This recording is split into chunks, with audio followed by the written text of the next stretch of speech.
নমস্কাৰ এটা বিশেষ খবৰৰ সৈতে ষ্টুডিঅ'ত মই ঋতু আজি অসমত উপস্থিত হ'ব গৃহমন্ত্ৰী অমিত শাহ আৰু বৰঝাৰ বিমানবন্দৰত উষ্ম আদৰণি জনোৱা হ'ব গৃহমন্ত্ৰীগৰাকীক আৰু তিনিদিনীয়া ভ্ৰমণসূচীৰে অসমলৈ আহিব অমিত শাহ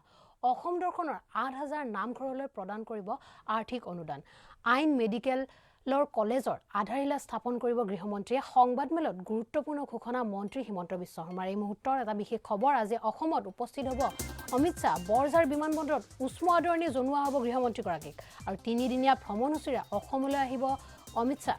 অসম দৰ্শনৰ ৮,০০০ নামঘৰলৈ প্ৰদান কৰিব আৰ্থিক অনুদান আইন মেডিকেলৰ কলেজৰ আধাৰশিলা স্থাপন কৰিব গৃহমন্ত্ৰীয়ে আৰু সংবাদমেলযোগে গুৰুত্বপূৰ্ণ ঘোষণা কৰিছে মন্ত্ৰী হিমন্ত বিশ্ব শৰ্মাই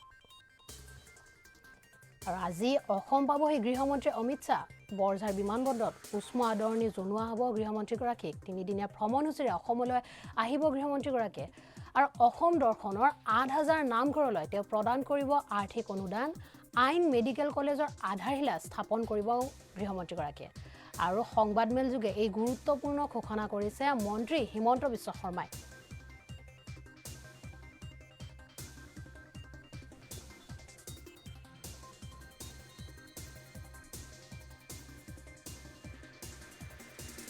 জনাব আজি কেন্দ্ৰীয় গৃহমন্ত্ৰী অমিত শাহ ডাঙৰীয়া তিনিদিনীয়া উত্তৰ পূব ভ্ৰমণসূচীৰে তেখেত আজি নিশা গুৱাহাটীত উপস্থিত হ'ব আজি নিশা প্ৰায় 10:45 পৰা 11 বজাৰ ভিতৰত তেখেত বৰঝাৰ বিমানবন্দৰত অৱতৰণ কৰিব বৰঝাৰ বিমানবন্দৰত আমাৰ অসমৰ মাননীয় মুখ্যমন্ত্ৰী সৰ্বানন্দ সোণোৱাল ডাঙৰীয়া অসম ৰাজ্যিক বিজেপিৰ সভাপতি ৰঞ্জিত দাসকে আদি কৰি ভাৰতীয় জনতা পাৰ্টিৰ প্ৰভাৰী বৈজয়ন্তী জয় পাণ্ডাকে আদি কৰি শীৰ্ষ নেতৃবৃন্দই তেখেতক আদৰণি জনাব আৰু তেখেতক আদৰণি জনাবলৈ নিশা ভাৰতীয় জনতা পাৰ্টিৰ কেইবা হাজাৰো কাৰ্যকৰ্তা উপস্থিত থাকিব বৰঝাৰ বিমানবন্দৰৰ পৰা ৰাষ্ট্ৰীয় ঘাইপথলৈ প্ৰায় 1 কিলোমিটাৰ জোৰা পথ দ্বীপেৰে সুসজ্জিত কৰি তোলা হৈছে আৰু দ্বীপবন্তীৰ লগতে প্ৰায় 3,000 বিভিন্ন জনগোষ্ঠীৰ শিল্পীসকলে য'ত বিহু তিৱা ৰাভা বাগৰুম্বা আমাৰ কাৰ্বি নৃত্য ডিমাচা নৃত্যকে ধৰি প্ৰায় 3,000তকৈও অধিক জনগোষ্ঠীয় কৃষ্টি আৰু সংস্কৃতিৰে গৃহমন্ত্ৰী অমিত শাহ ডাঙৰীয়াক গুৱাহাটীলৈ আদৰণি জনোৱা হ'ব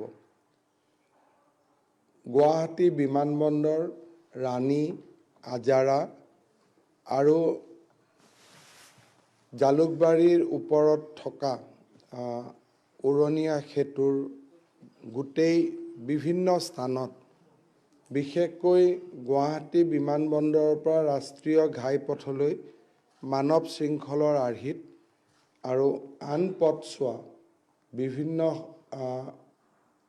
স্থানত আমাৰ কাৰ্যকৰ্তাসকল সমবেত হৈ কেন্দ্ৰীয় গৃহমন্ত্ৰী ডাঙৰীয়াক গুৱাহাটীলৈ তেখেতক আদৰণি জনাব প্ৰায় 10,000 দ্বীপবন্তী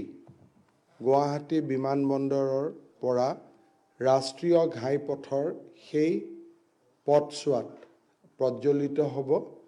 আৰু কেন্দ্ৰীয় গৃহমন্ত্ৰী ডাঙৰীয়াক সেই ধৰণে আমাৰ ৰাজ্যলৈ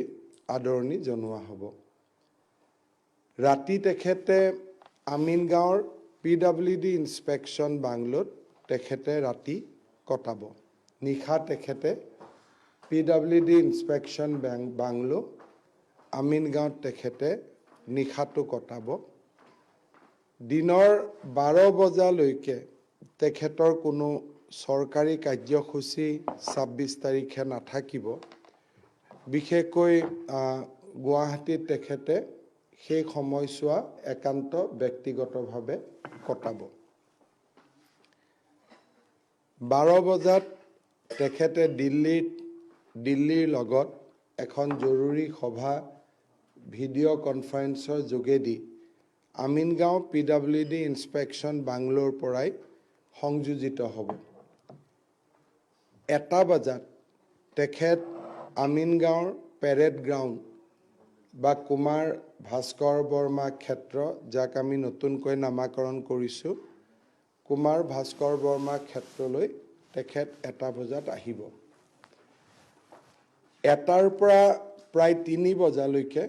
তেখেতে অসম চৰকাৰে আয়োজন কৰা এখন বিশেষ সভাত তেখেতে অংশগ্ৰহণ কৰিব। এই সভাখনৰ অত্যন্ত তাৎপৰ্যপূৰ্ণ দিশকেইটা হ'ল অসমীয়া জাতীয় জীৱনৰ